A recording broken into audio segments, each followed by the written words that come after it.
grant, and because it gets over 200,000 visitors a year, many of those are teenagers who are dragged there because it's to do with Shakespeare and it's Shakespeare's church, and they know virtually nothing about Shakespeare or churches.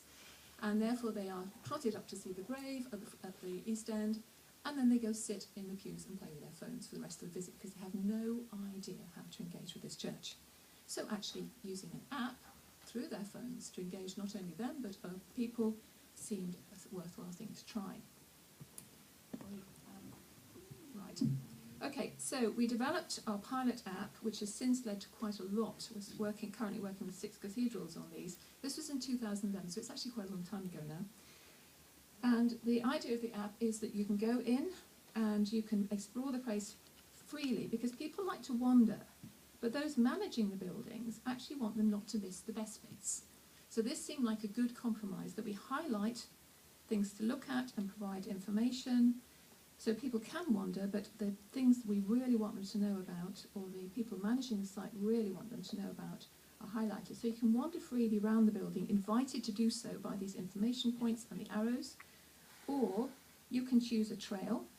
You've got a choice of 3 trails. So if you go on Shakespeare's Church Trail, you have a series of quill icons which show you, again, information about Shakespeare, his grave, etc. So you can move around, view it in the church, and again, you're free to wander.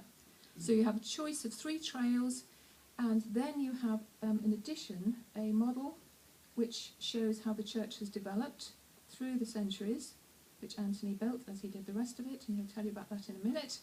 So you can make it grow, you can look at information points, and you can also, and kids absolutely love building and unbuilding this church.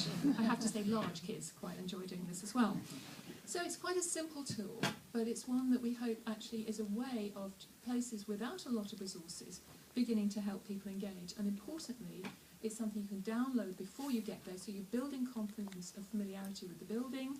You can use it in a variety of ways while you're there, and you can take it away as a kind of living guidebook to show people exactly what the space was like that you've explored. So Anthony's going to just say a little bit about how we actually made it. So just to provide some technical background to some of the things that Helen's going to be speaking about a little bit later when they did their interface sort of evaluation of it. From a technical point of view, the brief was to provide an interface into the sort of information and sort of to make it very generic and to suck a lot of the romance out of it, to provide an interface to the rich content of the church beyond just Shakespeare, to tell people there was a church attached to this grave that was there. We wanted to provide a way to provide people for a way to go through the content at their own pace in any way they chose, or to go through it in a linear sort of guided way. Thus, we didn't come up with the idea of trails, rather borrowed that heavily from some other, including the sort of Museum of Natural History's app, which was a sort of groundbreaking app for many reasons in this field, but they had a trails and thought trails were a good idea as well. So the trails are the guided way through the church on a lot of themes, but there's also the sort of generic